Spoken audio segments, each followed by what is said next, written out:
that I've done. But I think that it would be good if everybody here, when they felt like it, if they wanted to add information, which probably everybody here has, which connects to what is in this presentation, they would ask to speak. And I hope somebody will monitor that so that someone can shout out, Let's use the stack in this case. Just write stack, and when we get a break, I'll be happy to monitor that. Yeah, you can monitor that and just interrupt me if somebody wants to say something. Because Jim, I already know how to do that. yeah. So that would be fine, because like I said, it's really a big subject. And I'd like to thank Sharon for helping with the slides on this and everything. So anyway, I'm just going to start. So as you can see on the page here, and I'm just going to read from my thing here. It began with my friend Dick Price, a remark he made to me. The last 16 years, I've been standing on a corner in Montrose, which is in northern Glendale, near La Crescenta, every Friday night with others to advocate for peace. We're all standing there holding signs. We call ourselves the Montrose Peace Vigil. In one of our ACLU Zoom meetings like this one, Dick said to me, "So Jim, how's that going?" And which translated to me that it was not going very well. That was a little disturbing to me, because with the United States no longer officially engaged in warfare, I thought the quest for peace in the US was going pretty well. So I felt challenged, and I decided to investigate, and found out it was really not going very well, as evidenced by this session. The US Armed Forces stationed in foreign countries. In 2015, Political Magazine estimated that there were 800 US military bases in more than 70 countries and territories throughout the world, and 200,000 US servicemen deployed there. 200,000 servicemen deployed throughout the world. I was a surprise to me. Is this widely publicized by our government?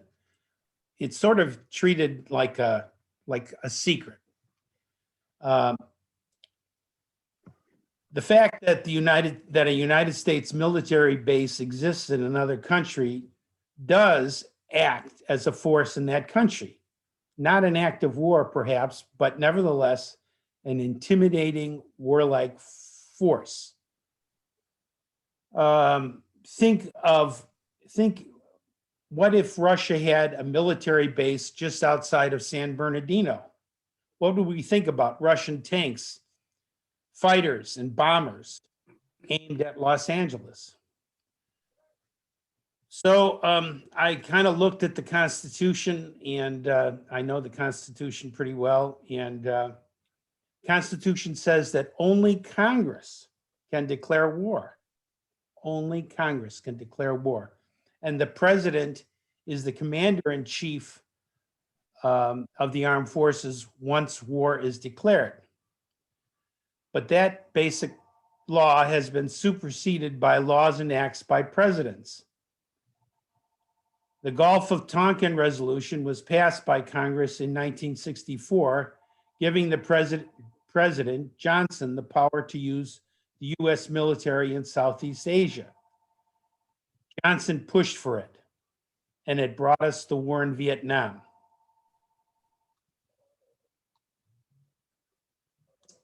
In 1973, Congress passed the Wars Power Act, requiring the president to ask Congress for approval when placing troops in combat. Nixon, who was the president, vetoed the law, but Congress overruled the veto by 2/3 vote. The last officially declared war by the US was in 1941, Roosevelt asking Congress the day after the day that shall live in infamy, Pearl Harbor. But it seems that for the most part, the president and the Pentagon are controlling where troops are sent, and Congress acts more as an investigative check. Where are the troops and how many are there? NATO, Germany and Italy, 35,000 troops are stationed there. They have been there since World War II, and that was they were put there and kept there in World War II to buffer and to stop Russia. Afghanistan, after 9/11, 12,500 troops. Trump is supposed to reduce that to 2,500. There's been a treaty signed. However, that treaty did not involve the government of Afghanistan. So now there's a lot of problems trying to get that down to. Trump wanted to, he said it would go down to 2,500 troops. All of the bases, especially in the Middle East, swelled after 9/11. Okay, Iraq, 6,000. Trump wants to reduce that to 2,500. We still don't know if that's going to happen or if it's going to, to be determined. You mean Biden? Well, no, Trump is the one who wanted to reduce it to 2,500. And they're still talking about that. I don't know what Biden's doing. Maybe you know what he's doing right now. I mean, he's trying to correct everything Trump's done, but He's trying to weasel out of the troop withdrawal. He wants to leave the troops there. is that right? Yeah. That I didn't know. It doesn't sound like him, but anyway, okay. So Japan, there are 50,000 American troops still stationed in Japan, and that's been happening since World War II. And that has obviously something to do with, I don't think it has anything to do with Japan, but it has to do with China. South Korea, there are 28,000 troops in South Korea. And obviously that has something to do with the residue from the Korean War, and also has a lot to do with what's going on in North Korea. Saudi Arabia, 55,000 troops in Saudi Arabia. And maybe somebody knows about this. Maybe it has something to do with the Middle East and oil. Africa, 6,500 troops. Northern Australia, 2,000 Marines. Syria, 200 troops. Philippines, 250 troops. The total of these numbers is 197,450. Hey, Jim, Yeah. I'll take an opportunity to interrupt you right here. I notice on here, it may be on another slide, you haven't got Latin or South America. And at one point, Colombia had even received more military aid than Israel during the drug war. And it really wasn't about the drug war, it was about protecting Chevron pipelines. But I'm curious if you had any numbers about Central or South America. No. There's no numbers, but this slide, each of these circles represent American or U.S. military involvement. And so you can see we're heavily involved in Central and to a lesser degree, South America. I have some interesting ideas about being not in South America, but some of the people who govern South America. So we'll talk about that a little bit. Okay, so normally the Pentagon provides these numbers. I think they do it every 2 months. But Donald Trump, who ran on a policy of reducing foreign troops stopped the Department of Defense from releasing the numbers 3 years ago. As a democratic republic, we feel we have a right to know what our country is doing abroad. Also, most of our military is made up of younger men who are presumably more in harm's way if deployed in foreign countries. These young men are our friends and family members, their families and neighbors. And we want to know where these troops are being sent to. They want to know. Okay, so why are, well, our government will say for the security of our country. Washington will answer that. Well, there is no doubt that these troops do help with security. Some, however, would argue, as President Eisenhower did argue, that former military brass retire and suddenly find themselves on the boards of directors of corporations that provide military arms to the US or other armed forces that earn their profits from war. Their connections with their corporations and the military cause their companies to profit from the military and from war and by doing business in foreign countries. Eisenhower called it the military-industrial complex, and he warned that it would hijack our government and democracy in his farewell address as president. In protesting the war, I realized that I am against war because it kills soldiers, but also many of thousands of innocent foreign civilians. A large percentage of the millions of deaths during World War II were of the innocent, the grandparents, children, and women who did not fight, but who could not get food or fuel for the cold or medicine, because during the war and bombing, it was too dangerous to travel on the roads in Europe, Eastern Europe, and Russia. Food and fuel did not get into the homes. Okay. Can I interrupt right here? Yeah. I just wanted to say that that portion of your presentation, I didn't want to create a slide. It's just so and in this whole presentation, I'm not even talking about the victims. It's overwhelming when we consider what we are doing around the world. So when I say that I had to break out the vodka, I did. I said, hey, Dick, make me a drink, make me another, as I was making this presentation. I just didn't want to put that stuff in there. It is terrible. And a lot of it is being controlled by the military industrial complex. Not even by us. I mean, not even by who's supposed to control it. Our democracy. It's controlled by it's out of our control because we don't know what's going on. I think one of the lessons learned from Vietnam was learned by the military industrial complex.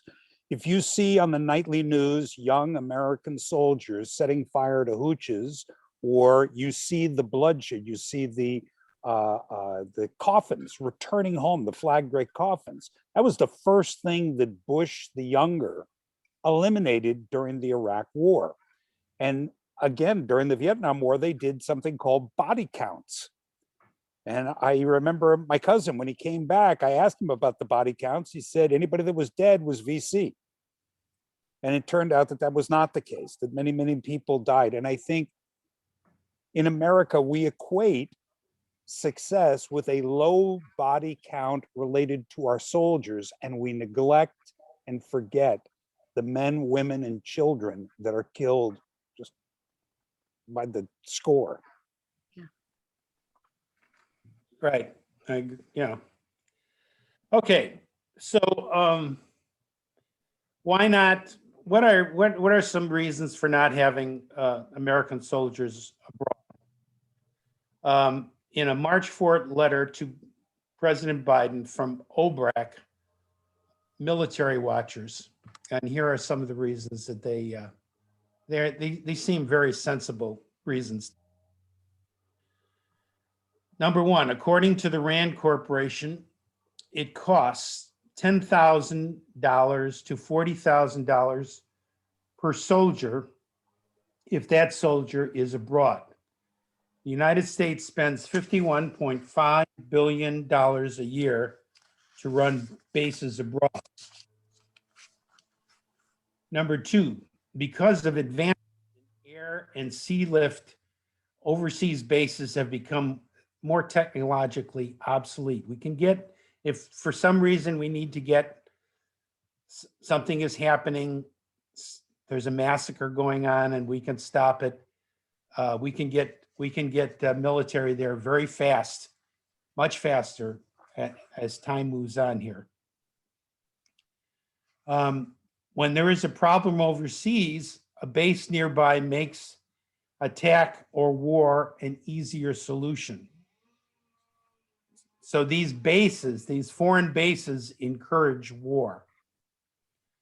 Rather than deterring adversaries, an American base in a foreign country can antagonize those nearby. Russia justifies its interventions in Georgia and Ukraine by pointing to encroaching US bases in Eastern Europe. Often, one of our overseas bases supports undemocratic dictators. This is just what you were talking about, South America, Vince, and repressive regimes, Bahrain, Turkey, and Niger. The bases there are a sign of US support for governments implicated in murder, torture, and repressing democratic rights. Thus, the United States is not seen as the land of the free. Overseas bases have provoked terrorist attacks. They are convenient targets just sitting there. Overseas bases are bad for military families. Fathers and mothers are separated from each other and their children.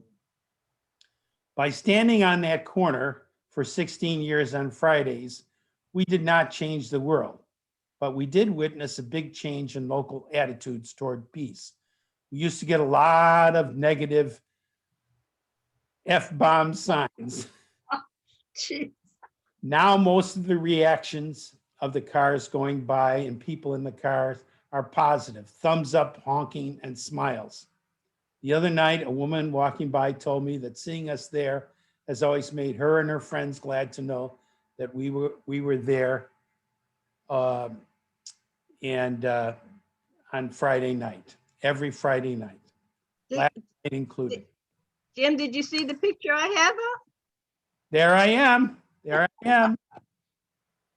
I think, what was I reading there? I don't know. Let me see. I can't see. What the heck was I can't even know. I don't even know. Look at the signs leaning on my knees. Yeah.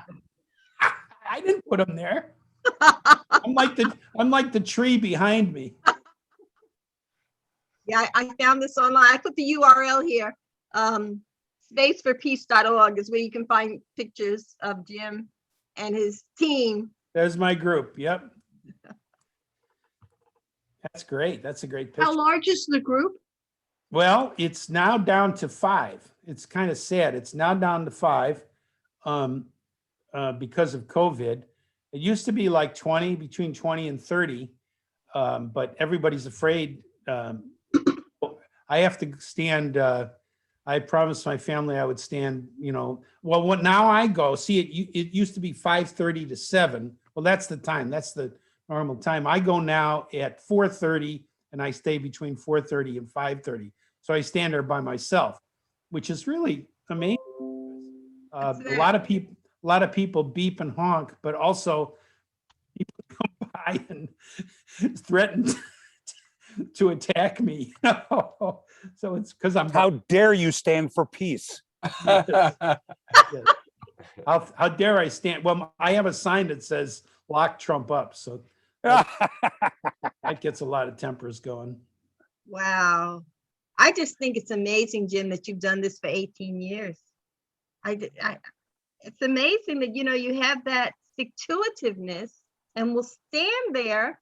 And like you said, in the beginning, people are throwing F-bombs at you. And Oh, yeah. At the beginning, it was, there was a lot of people who didn't, I'll tell you, another thing about this corner is it's kind of a war memorial on that corner.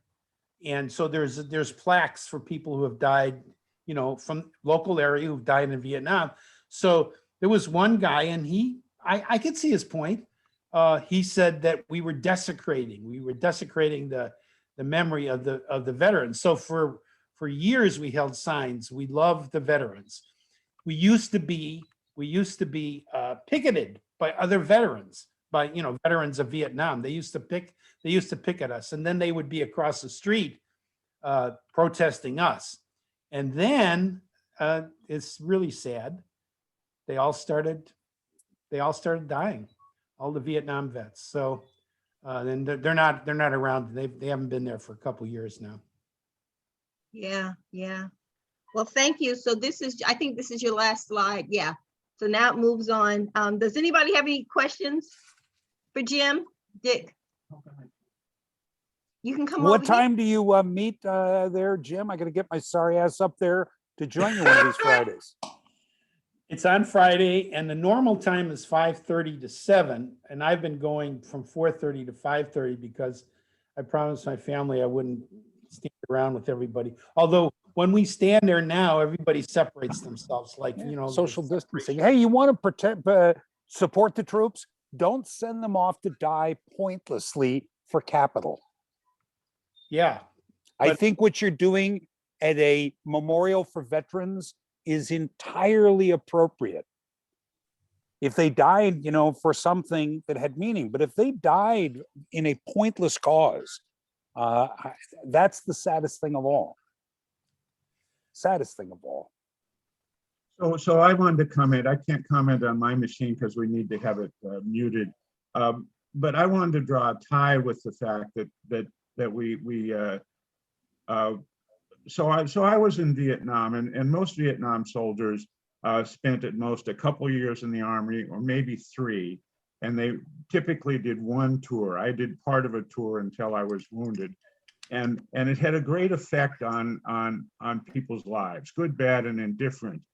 But in recent wars, among the lessons they learned was to get away from the draft. And it wasn't Bush that learned it. He didn't learn anything except how to chop lumber.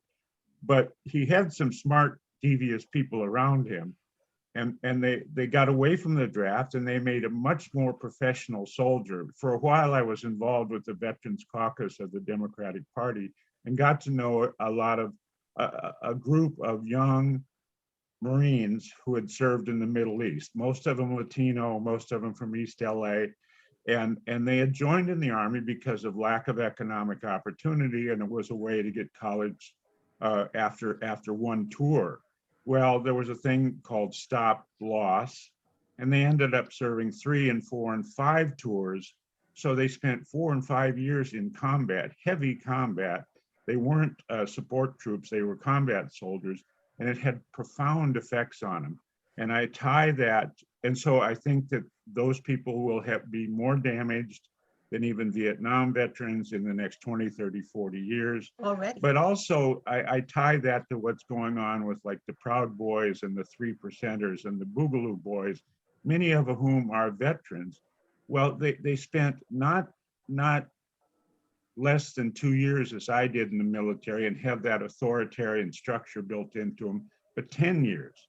And it formed who they are. And I don't think it's by accident that we have so many soldiers overseas, because it makes the country more right-wing. You get a bunch of people who have spent a significant part of their lives when they're young and impressionable, living in an absolutely authoritarian structure. In the military, if you don't do what you're told to do in certain circumstances, you can be shot. Not many are, but that threat is there.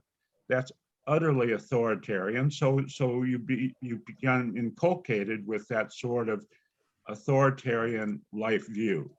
And I think it sticks with certain people, and other people reject it utterly. But some of these people, the Proud Boys, the Boogaloo Boys, you can see they haven't left combat.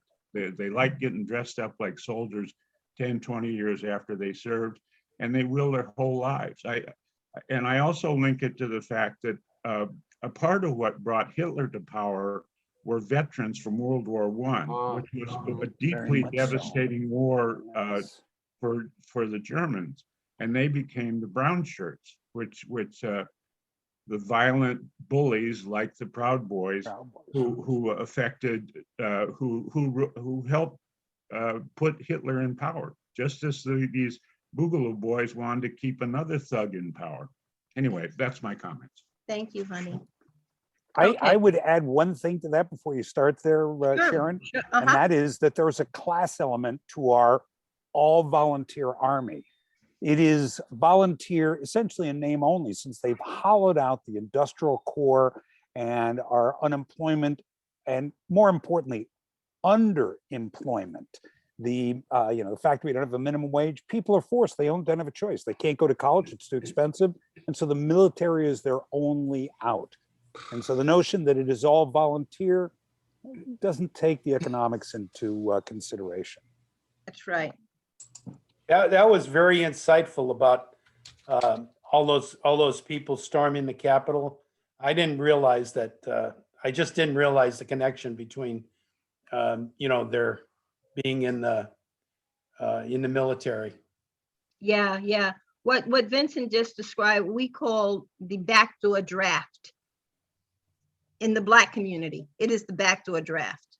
So they're still being drafted, but they're there because they have no alternative, which is what a draft is. They're being forced.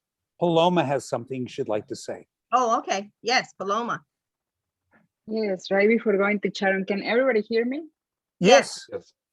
Sorry, I'm getting ready, so I'm moving so fast. I don't want anybody to get like camera sick or something. I just wanted to say, Jim, it's such a nice surprise to hear this, your history, like that aspect of you, like I didn't know about, and I thank you so much for sharing. I think it's wonderful that work that you've been doing, and thank you so much for your persistence, because that's one of the things that has been unfortunate with the passage of the years. Like when we get Democrats, then people stop protesting the war, like there's this fake false pretense that everything is okay. The same with kids in cages or many issues, like the inequalities, and you have been persistent no matter what, even if you're not certain that somebody like Biden is going to do anything or is going to be better, but you're still there. And so I guess my question that I wanted to know is if there's something on the personal side for you that got you into it, because the thing is, there is not always an obvious link, not everybody necessarily will be anti-war, or like they may be anti-war, but they don't necessarily do anything about it unless they get asked about it. But what is it that made you so passionate about doing that work specifically? Is there somebody in your family, in your history? Maybe I missed this in the presentation, I don't think so, but can you share if there's something that made you specifically want to come other than something that the reason why it was important for you? Because sometimes the link is not so obvious, or we're just lucky that you are somebody who has been passionate about this, because you don't get that so easily.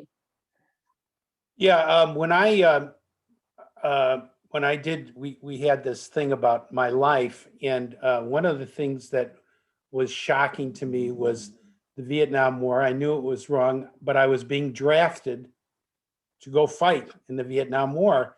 And one of the things that struck me was I was only 22 years old, 23, and I was not going to shoot somebody because of the stupidity of the people, in Washington. So I was going to go to, I wasn't going to flee to Canada. I was going to go to prison. And like I told Sharon, I thought prison was like Andy Griffith's jail. Mayberry. I had no idea. I was, young, and I had no idea what prison was like. But I was, and just like 2 or 3 days before I was going to refuse induction, I got a job teaching in Chicago, and that got me out of the draft. Now, it's the first time in history that all the teaching jobs were filled, and it was because of the draft. The other thing that really got me to go up to the peace vigil was Iraq. The war in Iraq. I just said, nope, that's it. I'm against that. That's wrong.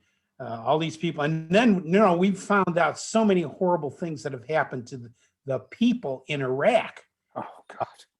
you know, not just the soldiers, because I kept thinking, and this whole thing about all the people, all the civilians who died in World War II. I just, that came to me because I'm standing up on the corner. When you stand for something, it makes you investigate why you're standing there, why you're doing that, and then you learn a lot about it. Yeah, and just for Paloma's benefit, because I suspect that everybody here knows about Mayberry RFD, or but I think Paloma probably doesn't. She's not only is she the wrong generation, but she was raised in a different country. Paloma, do you know about this sitcom that Jim is talking about where they had a jail? No, can you tell me more about it? I thought it was hilarious, but I do know that Hollywood tends to like romanticize everything. That's right. So this was a small town in the South where the sheriff and his deputy kind of ran things, and the sheriff was wise and kind, and they had a little one cell jail in the sheriff's office, really. Yep. And I think that the prisoners could kind of come and go. There was one guy who was always drunk, Otis the drunk. and he could just leave when he wanted to. I don't think it was really locked. And Aunt B would come and she'd bring pies. It was a bed for him. This is what Jim is envisioning. And that's where I thought I was going to prison. With Aunt B and the pies and Yeah. open up the. Okay, all right. So I guess we should move on. Thanks, Jim. Like Paloma, I marvel. I truly do. I marvel at your commitment because I understand my commitment. My commitment is life and death, for real, for truth, for honest to goodness. I mean, I think I told some of you that I learned about 2 weeks ago about my grandmother because of my work with Ancestry.com. I got a little green leaf on Ancestry.com, and what that means, it signifies that a new document has been uploaded and it has some information about your family tree. So I opened up the document and it was a birth certificate for clearly for my grandmother's brother, a brother that I never knew she had. And my grandmother was born in 1909 and died in 2009. So she was 100 years old. She was a very major force in my life. I'm her first grandchild. She had 11. I was number 1, and I happened to be born on Mother's Day. And we were exceptionally close all my life. And I never heard about this little brother. So then I immediately started to do a search for a death certificate because I figured this is somebody who died early in age, maybe died as a baby. And it turns out he died at 3 years old, and he died of a condition called marasmus, something that I'd never heard of. So I had to Google it. He died in 1915 of marasmus, starvation. So that's what happened to my grandmother's little brother. And at the time, my grandmother was 5 and he was 3. And my grandmother, there was a long story in our family. This part I knew, that my grandmother started to walk at 12 months old, but then suddenly stopped walking and didn't walk again until after she was 5 years old. And we kind of made it was like a family joke. Granny's so lazy, she won't even walk. But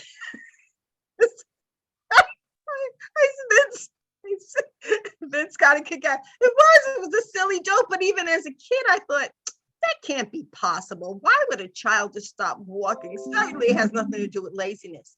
But now that I understand what marasmus was, my grandmother was starving to death and she didn't die, but her little brother did. So these kinds of policies affect certain people on the ground in a major way. And I didn't include in Jim's presentations the slides about what has happened to the people whose lands we've invaded. But I'm going to go on now to my thing. So I just wanted to tie in. Jim's presentation was mostly about the military industrial complex, but I'm tying in all of the supporting efforts that keep the military industrial complex the way it is. There is an overall security industrial complex, and it includes surveillance. So In the early 1970s, in 1971, there was a burglary of Media Pennsylvania's FBI office, and all the files were taken out. And we've talked about this before. The files were copies of what was in the FBI files were sent to several major media outlets, including the Washington Post, the New York Times, the Chicago Sun-Times, the Los Angeles Times. In addition to these major media outlets, congressional representatives and senators were also advised of what was in those files. No one would report on it except the Washington Post. And Betty Metzger is still alive, but she's no longer a journalist at the Washington Post, but she was for many years. She's the woman who exposed COINTELPRO. But the reason I say here, COINTELPRO versus Watergate, why is it at the same time at what was happening with COINTELPRO being disclosed to the American public, so was Watergate. But the media chose to stick with Watergate and not COINTELPRO. Only Betty Metzger stuck with COINTELPRO. But let's look at the victims here. I heard a talk with Noam Chomsky and Angela Davis. And why is it that COINTELPRO, which really was such a violation of thousands of people. So what we had was J. Edgar Hoover was secretly taping and following and monitoring average, everyday Americans who had not been accused of any criminal activity at all.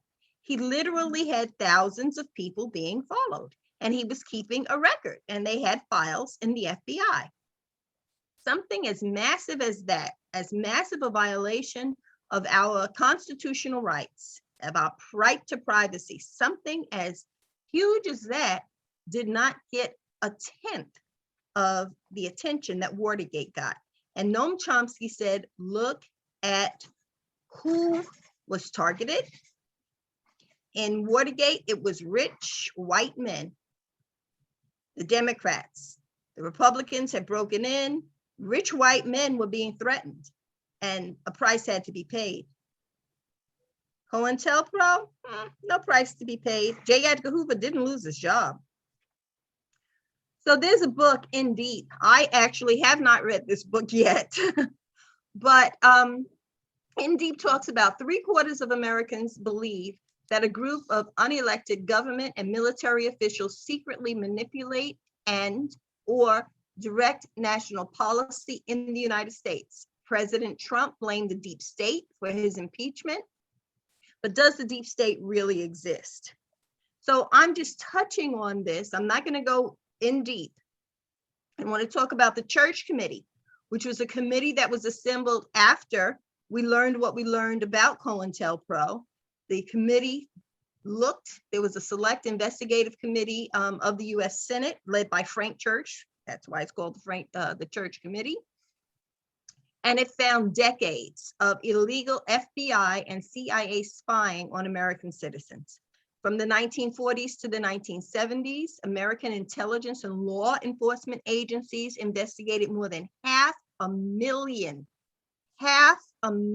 Americans who were not engaged in crimes, but in constitutionally protected political activities, especially peace activists and Black people. And I happen to be both of those people. I have been assured by certain people that yes, I'm probably in those files. So here's somebody that's been targeted. So if you look at what is happening here, Jim talked about the military-industrial complex, who is benefiting from the military-industrial complex. And one of the early questions that Jim asked is, how come we don't know about this? Why isn't this stuff reported? Well, what happens when it does get reported? Let's take a look at, who do we have here? Julian Assange. So Julian Assange is an Australian citizen. He established WikiLeaks back in 2006. In 2010, he got a lot of data that was illegally leaked to Julian Assange, and he made that data available to the public. That was in 2010. From 2010 on, there was an attempt to destroy him, and it's still going on right now. For the first time in the history of our country, the government has brought criminal charges against a publisher for the publication of truthful information. So the challenge to Julian Assange is not that he published information that was inaccurate. There's no challenge there. Everybody knows that what was published was true. There's even video record. It's a video called Collateral Murder, where it shows how the United States military is targeting civilians, children, women, killing them. We see in the video these people being killed by soldiers who are operating remotely and then laughing about it and joking about these people that they're killing. So this is an extraordinary escalation of the Trump administration's attack on journalism and a direct assault on the First Amendment. So back in 2010, when WikiLeaks made this massive amount of data available to the public, in 2013, the Obama Justice Department chose not to bring charges against Julian Assange, but then the reason was the New York Times problem. And what that means is Julian Assange provided all of this data. The New York Times, The Guardian, and other media outlets published this data, as well as Julian Assange. But Julian Assange is the only one that the government is trying to bring charges against. And so that's the problem. And in fact, the Julian Assange, Free Assange group is putting together a presentation. I don't know the date.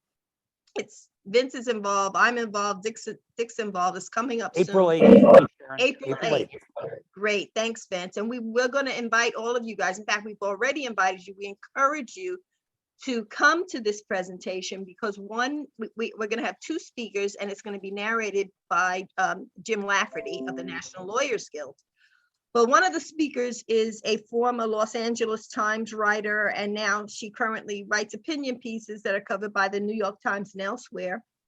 And her name is Erin Aubrey Kaplan. And she's going to be in conversation with a man who represented the New York Times, an attorney. And so they're going to be talking about this New York Times problem and how it relates to Julian Assange. So I'm going to leave that piece right there. So what we see with the CIA, the FBI, monitoring and surveilling 500,000 Americans, a lot of that is because of our technology. We are growing and advancing with our technology and actually planning war from space. We're planning surveillance from space. We're planning war from space. A piece that I got this from I believe, Politico. And they're saying, I mean, it's everywhere. And I will say that I know from personal experience from my employment at JPL, that there were dark projects that you couldn't work on unless you got a very high clearance. And I always assumed that it was because of this. And I didn't want to have anything to do with those projects because war is coming out of space and the Pentagon is trying to pump up more and more dollars into this arena, the satellite space arena. But why? Why are we doing this? So the United States spends more on defense than the next 10 countries combined. Look, I mean, the next 10 countries combined, we spend more. The budget, the Pentagon's budget eats up half of all of our discretionary spending. So what does that mean? That we're underfunding things like public health and the environment, climate change, infrastructure, all kinds of stuff are being underfunded while we overfund this military industrial complex. So why? So the bottom line, we doing this? I bought this little book, War is a Racket by Smedley Darlington Butler. I just love this little book because it made everything make sense. Why are we spending this money like this? So who is Smedley Butler? He was a major general in the United States Marines. He was awarded the Navy Medal of Honor, the Army Distinguished Service Medal, the Navy Distinguished Service Medal. He was, at the time when he died, he was the single most decorated military person ever at the time of his death. And he was committed to what he was doing. He served for 34 years. But then suddenly he started to really think about what he was doing. And he ultimately wrote this book called War is a Racket, where he explained through his military experience the truth about war and the consequences of fighting them. And I believe that he is a hero. So he said that at the time of this quote, he says, I've spent 33 years in active military service. And during that period, I spent most of my time as a high-class muscle man for big business and Wall Street and the bankers. In short, I was a racketeer, a gangster for capitalism. And that's why we do war. I mean, it couldn't have come from a better suited person who spent 33 years initially thinking that he was doing something honorable, and then finally coming to the conclusion that he was nothing more than a racketeer and a gangster for capitalism. So he says, war is a racket. It is possibly the oldest, easily the most profitable, surely the most vicious. It is the only one international in scope. It is the only one in which the profits are reckoned in dollars and the losses in lives. A racket is best described, I believe, as something that is not what it seems to be to the majority of people. Only a small inside group knows what it's really about. It is conducted for the benefit of the very few at the expense of the very many. Out of war, a few people make huge fortunes. So the carrot or the stick, that's what it all boils down to, both domestically and internationally. One of my favorite books, Confessions of an Economic Hitman, talks about how John Perkins was hired to do this carrot or stick dance. He would go to all of these countries, Latin America, Asia, and he would talk foreign policy, and he would suggest what the United States would have those countries do. And if those people in power did what the United States wanted, they'd get the carrot. If they didn't, they're getting the stick. And we know what the stick is. The stick is war. Ultimately, that's what the stick is. So this security industrial complex that it's a term that I think I created, but maybe I've read it someplace, but I think I coined it. It's framed to suggest that our freedoms are being protected. Our property is being protected. Our lives are being protected. Our interests are being protected, or our rights are being protected. The security industrial complex includes the muscle, either police, paramilitary forces, military forces. Anybody hear about Blackwater and what's happening with them today? You know, that is a private sector for hire muscle. And they have some of the largest contracts with the Department of Defense.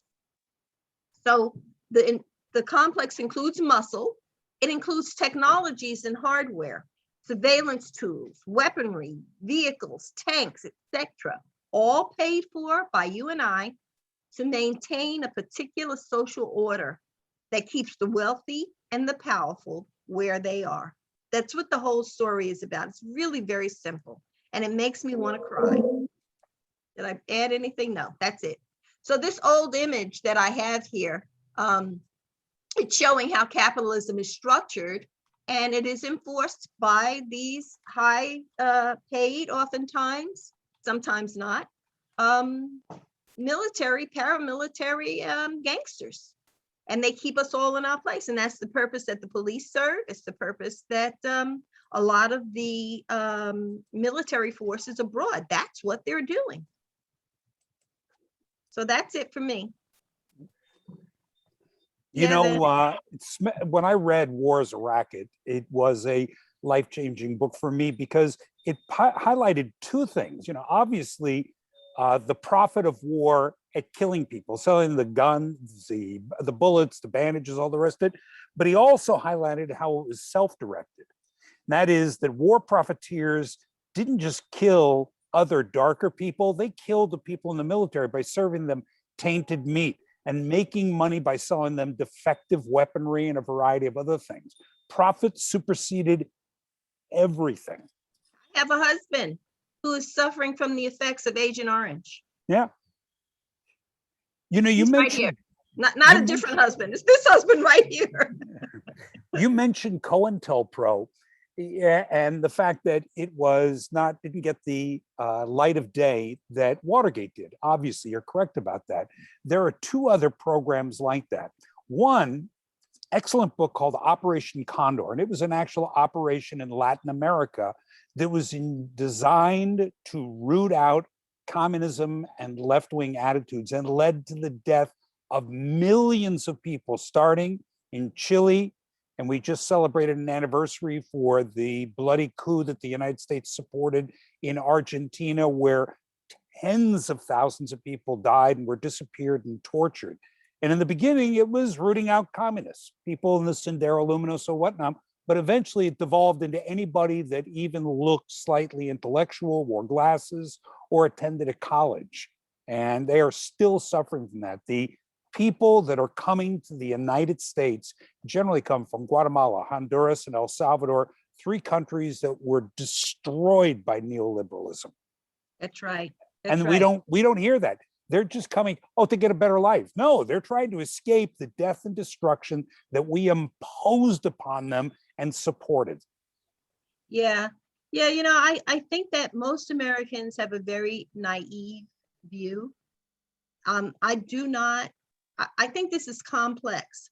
I think that many of the people who join the military, who join these police forces, they don't, just like Smedley Butler, when he joined, he didn't necessarily, or probably had absolutely no awareness of this being the muscle really for power. That's what the police department is. And that's the purpose that war serves. And I will say that going back to the Revolutionary War. When I think about the Revolutionary War and the fact that 93% of the people who lived in the former colonies, 93% of those people's lives were not changed by this revolution.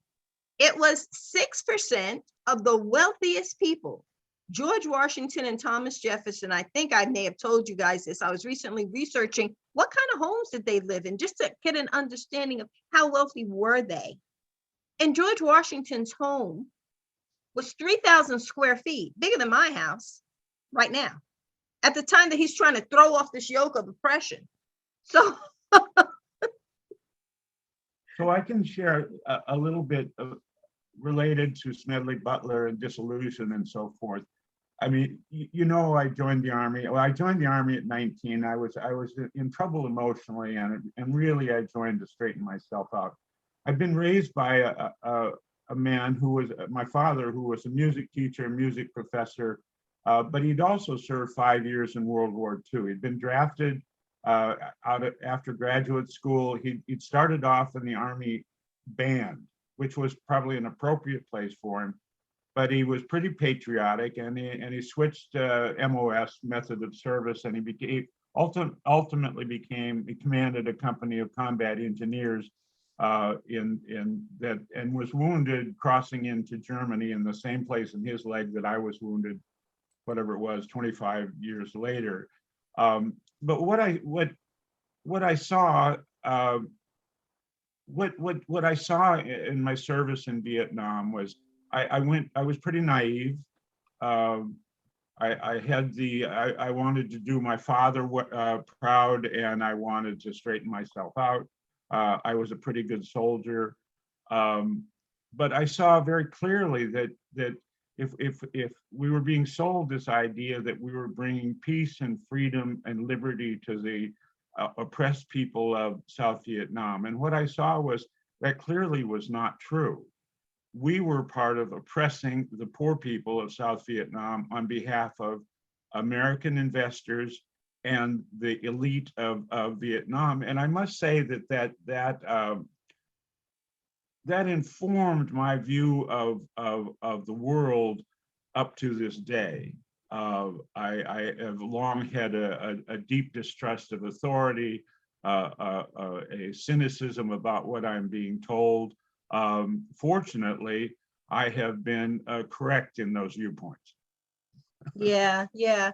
So like Smedley Butler says, a racket is something that is not what it seems to be to the majority of people. Only a small inside group knows what it's really about. And that's, for me, after reading his book, that was the only thing that could make sense out of all of this. Why do we spend so much money on that and we don't have health care and we don't have education for all and we don't have the things that the people need, but yet we're always going out bringing freedom to other people? I mean, even at 8 years old, hearing that Vietnam was about trying to stop communism and provide freedom for people, it just did. I was living in the projects in the Bronx. I'm 8 years old. What I'm seeing in my life, thinking, well, why is my country going over there to bring freedom? They need to bring some freedom right here in the Bronx. We need some freedom.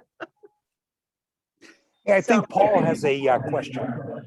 Hey, Yeah, a couple of comments. You know, as far as people giving attention to the complexity of militarism, I think people's lives are so complicated as it is. They just adding this is an additional burden, and so it's much easier for them to hang on very anodyne reasons, like we're fighting to bring peace to Southeast Asia. So it's difficult to break through and educate people on the real reasons. Right? yeah, Paul, it's interesting that you say it's difficult to break through. And really what we're trying to break through is the conditioning that they've had from K through 12 and beyond, because they are taught a narrative that is just not true. If we started from the beginning telling the truth, it wouldn't be so hard to break through. My niece is married to a veteran, served in Iraq and Afghanistan. And he's a sweet kid. He's a good kid. And we were talking one time, and he gave me this notion. I was talking about how we have to get out of all conflicts. And his response was, if we don't do it, without actually naming what it was, who will do it? And I said, regardless of what it is, who named us as the policemen of the world? What makes a nation, obviously the wealthiest, certainly with the most powerful army, but what made us the arbiters of what is right and wrong in the world, except by fiat? And he just couldn't get his head wrapped around, no, we have to be the policemen of the world. So we don't have the moral authority to do it. And what makes us know that the decisions we choose are right? And I think the reason for that and the notion of a racket stems from one thing, what Lenin said. You only have to ask one question: who benefits? And the racket benefits a small group of people who, irrespective of what the costs are for everyone else, walk away with billions and billions of dollars. We're sold the notion that you can't stop the military-industrial complex because that'll destroy jobs. And when you do the math, it doesn't make any sense, because those jobs, you could give the people the money that we're spending on that and still be much, much less. Vincent, that's a question that people have been asking for thousands of years. Cui bono, right? Yes, cui bono, exactly. What does that translate into? Who benefits? That is a legal term, cui Yeah. bono. So in Jim's bio, I remember, Jim, you were talking about the police, the police oppression for the labor, the people who were working in Chicago, and there was a riot, and you were surprised to learn at how the police were used to suppress those who were looking to have collective bargaining. That's another example of the same thing. That's why they're there. That's why the police exist. Mhm. It's not about protecting and serving the average person. It's about protecting the interests of the wealthy. You know, I think it's interesting if you think about the art of picking someone's pocket or even close hand magic. One of the key elements is distraction.